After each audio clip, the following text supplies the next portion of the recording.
پیارے بچوں، باجی سمرین کی طرف سے خوش آمدید۔ آپ سن رہے ہیں دلچسپ کہانیاں۔ آئیں آج کی کہانی سنیں اور لطف اندوز ہوں۔ شیطان ہمارا دشمن، ہاتھوں کو دور رکھو۔ کیا آپ جانتے ہیں کہ قسمت کا حال بتانے والا کیا ہوتا ہے؟ یہ کوئی ایسی عورت ہوتی ہے جو شیطان کے لیے کام کر رہی ہوتی ہے، اور اس وجہ سے وہ بتاتی ہے کہ مستقبل میں کیا ہونے والا ہے۔ وہ جو بتاتی ہے وہ پورا غلط نہیں ہوتا، لیکن وہ کوشش کر رہی ہوتی ہے کہ ملتا جلتا بتائے۔ قسمت کا حال بتانے والے بہت لمبے عرصے سے موجود ہیں۔ جب پالوس اپنے دوست کے ساتھ فلپی کو گیا تو بائبل ہمیں بتاتی ہے کہ ایک عورت بھاگتی ہوئی ان کے پیچھے گئی، اور اس عورت میں ایک بدرو تھی جو قسمت کا حال بتایا کرتی تھی۔ وہ گلی میں زور زور سے چلانے لگی، یہ آدمی خدا کے خادم ہیں، یہ تمہیں بتائیں گے کہ تم کیسے بچ سکتے ہو۔ لیکن اس نے تو سچ کہا نا۔ بالکل سچ، لیکن پالوس ابھی تک اس سے خوش نہیں تھا۔ اسے اس عورت کی مشہوری کی ضرورت نہیں تھی۔ یسوع مسیح کے نام میں اس عورت کو چھوڑ دے۔ قسمت کا حال بتانے والی روح فوراً اسے چھوڑ گئی۔ یسوع ہی فتح مند ہے، شیطان اس کے سامنے کانپتا ہے۔ ویسے تو ہم اسے دیکھ نہیں سکتے، پھر بھی شیطان اس کام میں مصروف رہتا ہے کہ وہ لوگوں کو خدا پر یقین کرنے سے روکتا رہے۔ اس لیے وہ ہمیں اس کا متبادل دیتا ہے، توہم پرستی۔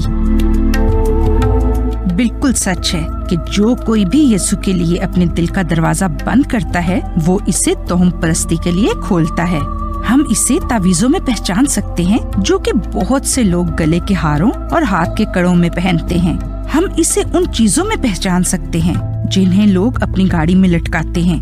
شیطان ہمیں ایسے ہی جھوٹے کھیلوں میں جھولنے والی چیزوں میں الجھانے کی کوشش کرتا رہتا ہے اور سوچنے پہ مجبور کرتا رہتا ہے کہ ہم اپنے مستقبل کو جاننے کے چکر میں لگے رہیں۔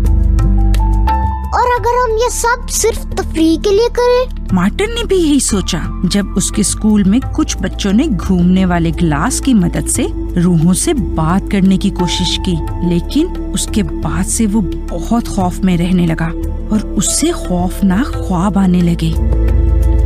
کیا آپ کو سیاہی دان والے تجربے کے بارے میں معلوم ہے؟ اپنی ایک انگلی کو سیاہی دان میں ڈالیے صرف مذاق کے لیے، اور دوسری انگلی کو سنجیدگی سے ڈالیے۔ ارے دونوں انگلیاں نیلی سیاہی سے بھر گئی ہیں۔ اپنے آپ کو دشمن کی دعوتوں سے بچا کر رکھیے۔ اس سے فرق نہیں پڑتا کہ یہ مذاق کے لیے ہے یا سنجیدگی کے لیے، کیونکہ پچھتاوا ہمیشہ رہتا ہے۔ مثال کے طور پر ہو سکتا ہے آپ کا دل نہ کرتا ہو کہ بائبل پڑھیں اور دعا کریں۔ کیا آپ اپنے ستاروں کا حال پڑھتی ہو؟ نہیں، میری امی بھی نہیں پڑھتی۔